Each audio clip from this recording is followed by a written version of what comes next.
Hello, I'm Chris Taylor. Welcome to this week's Blue Shell review. Climbing the steps to higher Hrothgar is the mage Matt Chapman. Hello. And the Draugr, Craig Clark. Yeah. I've got a game to review, but basically I've been playing the game, if anyone's heard of it, called Guacamelee. I've heard of it. I've completed it. It's a play on words with guacamole, because it's Mexican. Basically, it is as we've described before, a metroidvania type game. Yeah. It's made by Drinkbox Studios, and basically it shows like a nobody that is trying to sort of woo the girl as such, and the girl gets taken by the Lord of the Underworld, as they do. Yep. And he tries to rescue her and gets killed, like right at the beginning of the game. So I'm not giving any spoilers there. But he's resurrected as a luchador, and he has to make his way basically from being a nobody to a hero, and get to the girl and save the girl and all that. Luchador, by the way, is a Mexican wrestler. Yeah. Now, like typical with the Metroid type games, it's sort of you start off with just being able to sort of run and jump. You ain't doing a lot, but the further you go, the more sort of skills you unlock. Things like power punches and things like that as you go through the game. Like I say, typical with any kind of Metroid game. What I like about this game as well, it's got quite a lot of good humour in it. Like, oh yeah, it was very funny. There's a little goat guy that comes along. is quite funny. But is he the guy that keeps saying, "Dude, why do you keep breaking all of my stuff?" Yeah, because you have to break the statues in order to get the skills. Out of curiosity, what has this game got to do with avocados? Absolutely nothing. It's just because it's a Mexican themed game. Well, they could have called it jalapeno. Yeah, they could have done, but they didn't. They went with guacamelee. Guacamelee, like melee, as in like a melee fight. Yeah. Oh dear. The story in it is actually pretty good. The only thing about the story I found is it's very minimal. There's not a lot of it. It's not spicy. I personally... Enough with the guacamole. Sorry, I can't help it.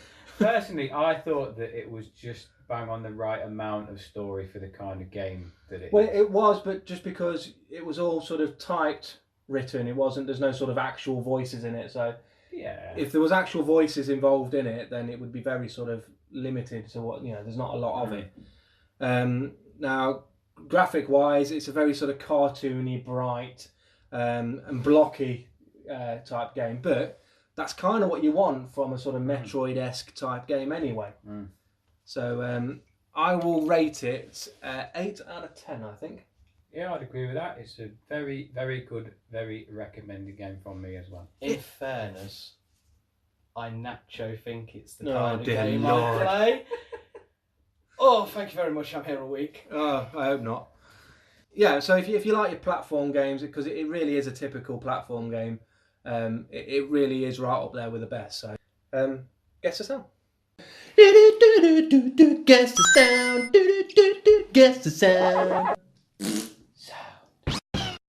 Anyway, this is Guess the Sound. This is the quiz where we play a sound from a game from any era. The others have to guess what it is, and the one who guesses the most wins the points.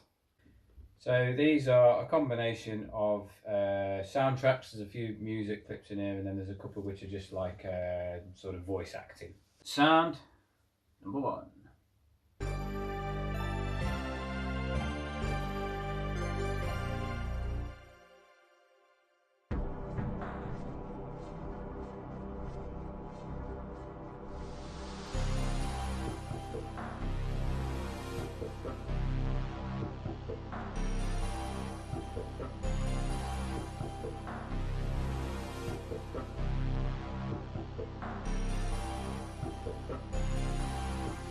No idea. Oh, you kicked yourself. You kicked yourself. We're on a no? No, I thought it was the start. It was a Neo Geo at the start. So Okay. Wait. Why does it sound so? It does sound familiar. Oh, it sounds familiar. Is it Lilac Wars? No. Give us a clue. What console? We would have played it on the PS3, but it was a game that was out on lots and lots of different formats, even phones. Oh. snakes. Snakes. It would have been on Nintendo Wii, various phones, PlayStation. I got nothing. You? No. Rabbids? Nope. Go on. Bejeweled 2. Oh, dear Lord. We go sound. Number 2. Jason! Quick, I need to go downstairs now or I'm gonna... Jason! Jason! Jason! Again, I got nothing. Oh, you could have. Jason! That rings a bell. I'd get this straight away. Jason. Jason! He's saying Jason, right? He's saying Jason. Is it Friday the 13th again? Jason! No. He's looking for someone called Jason. I'll even give you the monumental clue that he's in a shopping mall. Shouting out. Oh, no, I know it. It's Heavy Rain. Yes, it's Heavy Rain. Given the massive clue there, but yeah, okay then. Yeah, there's no hope with that one. 1-0. Never played it. Yes. Handed to on a plate, but I still took it. Okay, so here is sound number 3.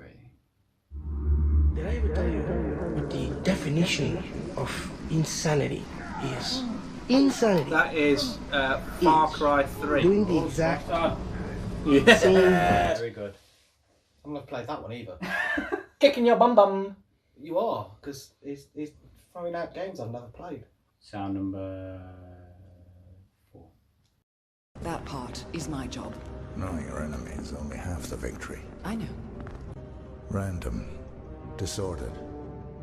Is that why you came here? Why you let us test you? Maybe I'm not the only one being tested. I think they called me 47. Oh, it's Hitman. Not a name. So make it one. Chris just got it there. I thought he got it. Well, you sort of...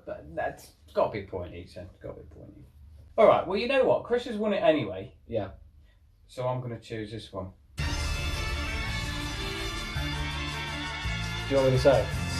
Is it Guacamelee? Yeah. Yeah, there you go. The points are great. My brain was sat there going, I know it from the first note. So, Chris wins it. Yes. 3. In your face, you little man. Okay.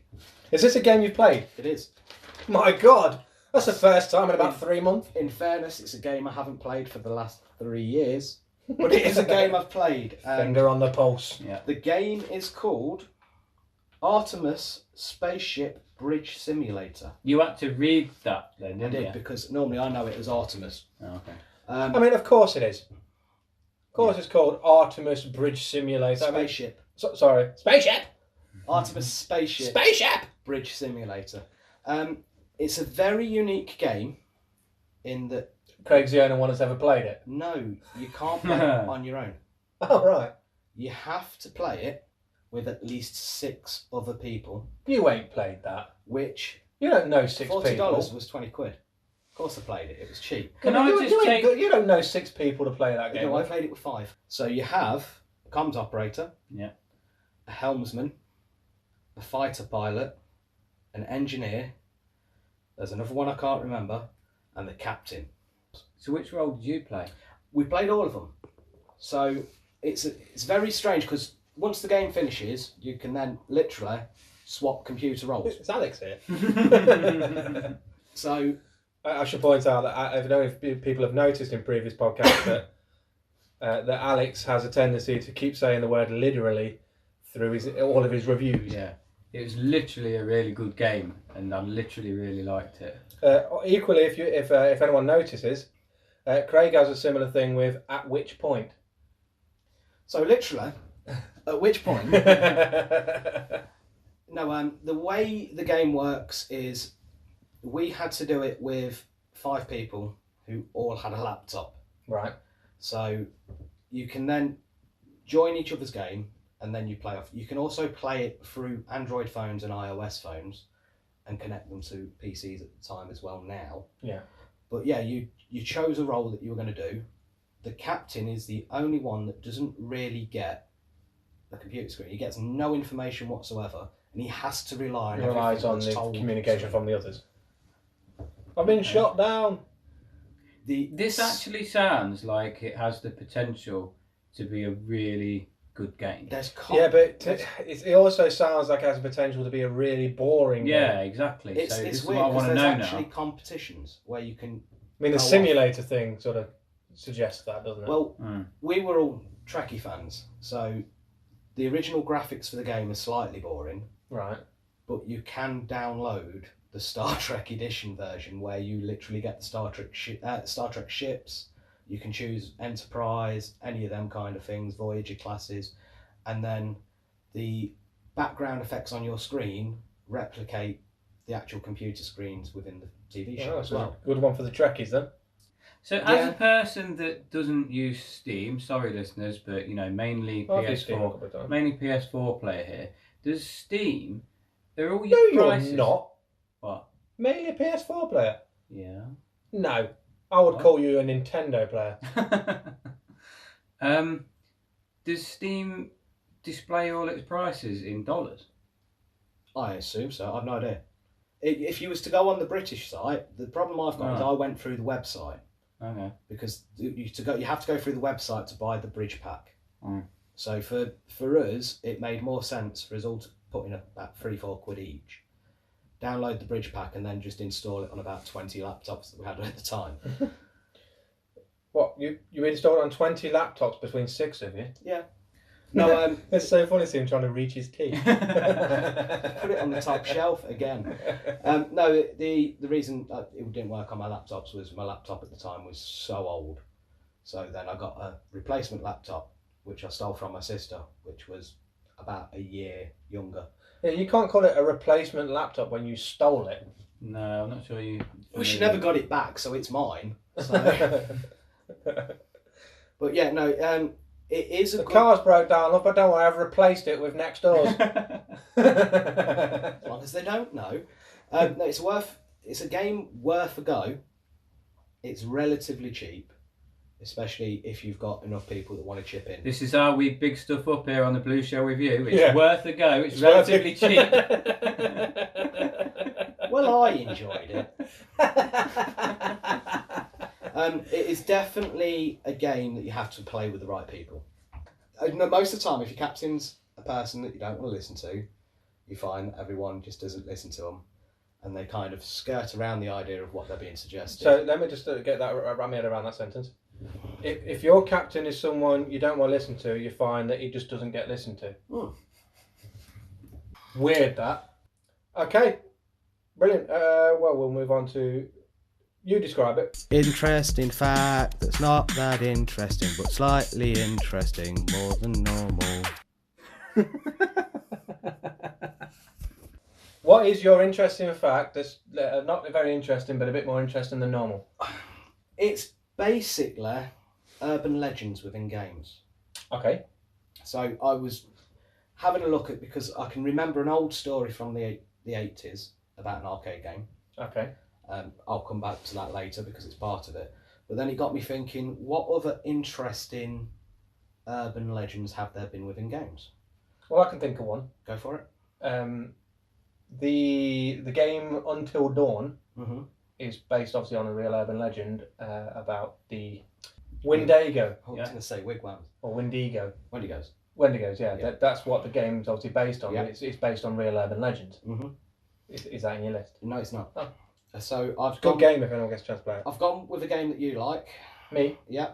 Okay. And one for our more adult listeners. So that's the ability to make Lara Croft nude within the original Tomb Raider. Yeah, no, I know I can't do that. No. Sounds like someone that's tried. Yeah, well, not to mention that. No, times. why would you want to? Did you see what she looked like in that first game? Hey, look, the graphics were amazing at the time. So can I just point out that she looks like someone poured jelly out of a jug. Is that what we're going with? Jelly out of a jug? Yeah, like when you the jelly set inside the jug, and her head looks like the jelly where you poured it out of the jug, and that looks like her head. I was going to go more with Crichton from Red Dwarf. No, because he's more shapely. Can I just point out that we nearly made it through an entire podcast without Chris mentioning Lara Croft, and then somebody else does it instead. I never mentioned it. I think you'll find. Exactly. I have to. If it's got to come up in every podcast for some reason. So yeah, the Lara Croft nude code is totally an urban legend and totally fake. In the game Diablo, the original game Diablo, it was rumoured that if you clicked a certain amount of cows in the right way, you would be transported to a secret cow dimension populated entirely by axe-wielding cows. Now, are these actual urban myths, or just something that you were told and believed? No, it's... in the Did your mum just go, if you click on all them cows, you'll go to a cow dimension? And you went, will I? Okay, mummy. There is last week. In the first Diablo, there wasn't a cow dimension. And later on, with Blizzard Entertainment started referencing this in their other games, saying there is no cow level, both being a cheat code in StarCraft and a loading screen in World of Warcraft. But they would eventually go on to include secret cow levels in Diablo 2 and Diablo 3. Okay. The power of suggestion, eh? Yes. Another one, Street Fighter 2. Yeah. The character Shenlong. Never heard of him. Now, Street Fighter 2? Street Fighter 2. I don't remember that character. It wasn't. That's the thing. Right. People thought he was an unlockable character. It's just because Craig's mum said there was. Yeah. You leave my mumsy out of this. That mainly started when Electronic Gaming Monthly published an article on April Fool's Day telling you how to unlock that character. An article? Is that like an icicle? An article. An An article. Okay. An article. My breasticles. And it's rumoured that within the story now, they've made Shenlong Ryu Cold? and Ken's master. He's the guy that taught them both. There was a Russian game by the name of Kill Switch. Okay, that wasn't a game. That's true. It's basically an urban legend because as far as anyone knows, the game has never existed, even though there are highly detailed accounts of everything from gameplay to plot to specific puzzles, graphic style, soundtrack, and everything in between. The one that got me started on this is a game you might have heard of, Polybius. No. Never heard of the game Polybius. No, because it doesn't exist. You made it up. Wasn't he a Roman emperor? It's now a game in the PlayStation Network. So Okay. you can buy Really? since 2017. You can buy the game. But originally, in 1981, it was rumoured that an arcade cabinet was delivered in America. The game was Polybius. It became one of the most popular games at the arcades, with people spending hours playing the machine. However, users reported nausea, headaches, a sense of time speeding up or slowing down, and seizures. Seizures? Seizures? Seizures. That's because you mentioned the Romans. Because I'm reading paper, I don't normally read words. According to the arcade owners, everyday men in black suits would show up to the arcade machines and download all of the records from the machine. Okay. And that's what got me started on the whole urban legends within games, because it was an urban legend in 1981, but since then people have actually made copies of the game based on what the stories are. So it's like The Ring. Yeah. Okay, so I'm gonna perhaps ruin the flow a little bit of this week's episode. Oh, no, change that. Because you know you've all done game reviews. No, weird. Yeah. So Films? I can do films. being as that you two have done game reviews, I'm just going to go again and talk about one of my favourite genres of games, and hopefully you two will be able to think of a few games that fit into this category, right? Party games. Really is all time one of my favourite genres of games. I know what you mean. Beer pong. Mars bar party. Fuzzy duck. Yeah, I knew you'd get it. Yeah, Soggy yeah, biscuit. Yeah. Them kind of party games. I'm actually just sort Is of it the keys in a bowl? go down a couple of age groups. The most well-known series of party games by far has got to clearly be Mario Party. Right, now we're on now. The latest Mario Party game has come out on the Switch, and I believe it's something like 33. It's like the 11th one, I think, in the series, or 12th one, because they've stopped numbering them now. You know, this one's just called Mario Party Switch. and they were very popular on consoles like the Wii and the Wii U and things like that, where you will sit around and you'll play these really short party games, which will be, I don't know. Let's try and think of some and describe some where you might just get something like. Well, there's one I always remember from Mario Party 4, which is called Book Square. Oh, Book Square was fantastic. Where basically you had these sort of shaded spaces that your character could stand in, and you basically stood on a book, and then the pages would drop, but only certain parts of the pages had the holes in. You had to basically stand in the shaded area so the hole falls on you, and you don't get squashed. And if you basically keep running from bit to bit until eventually the pages squash everywhere. And the pages close faster and faster, and you had to react quick, and then you get squished by the book. Yeah. But it was a really fun mini game. But what I like about these party games, and it's not just Mario Party. Is the end? No, it's the fact that you can play them in short bursts. You see, you know, like when you get really into a game, like I say, an open world game or something. That's some commitment, isn't it, that you make in there, whether you realise it or not. When you start, you go, I'm going to play Skyrim or Red Dead Redemption or something. You're going to put 40 hours or something into that game. Yeah. Whereas you play a party game, you get your mates round, you've got half an hour or something. Then you download Artemis Spaceship Bridge Simulator. Yeah, exactly. So you're putting something like Mario Party, but I'm going to give a good shout out to a lot of the other ones that I've played over the years. Mario Party being a vastly most well-known one. But I always remember games like Shrek Super Party on the PS2. Had many happy and drunken hours sat up on a Saturday night playing that. Alone. No. You say you couldn't play these games unless you had at least one friend willing. So I love how he ended with willing. Willing, yeah. That was me done then. Yeah. So you had... would you count things like Rabid Rabbids? Yes, in that was a party game. Wii Carnival. Because all games like that. Wii Bowling. Full of the Wii Sports. Wii Sports, because it's just full of mini games. I had all of them individual. It made it sound like I knew what I was on. Yeah.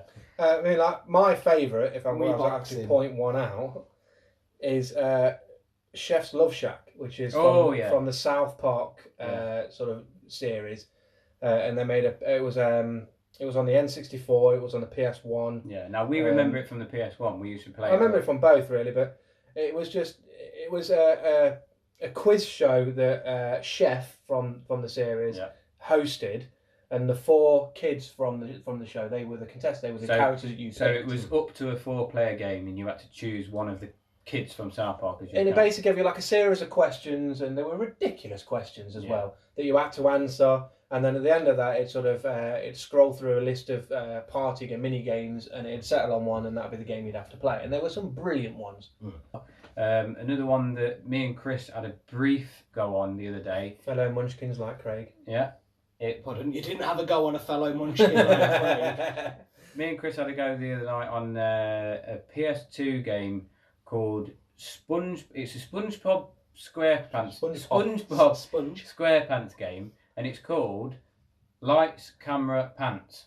Right? Of course it is. And we had a go on it the other day. We didn't quite get our heads around it, did we? I mean, we only played like 2 of the mini games. it was, as sort of party games go, it wasn't the best one because we were playing on a PS2 that had no memory card.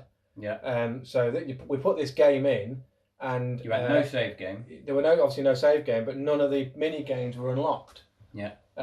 So there were no point playing through the mini games to unlock them because they wouldn't save. Yeah. So you basically had 2 or 3 mini games to pick from out of the list of however many there were. But the other unfortunate thing was the mini games that were unlocked involved us working as a team, which is all right and everything, but I prefer the ones where you play competitively.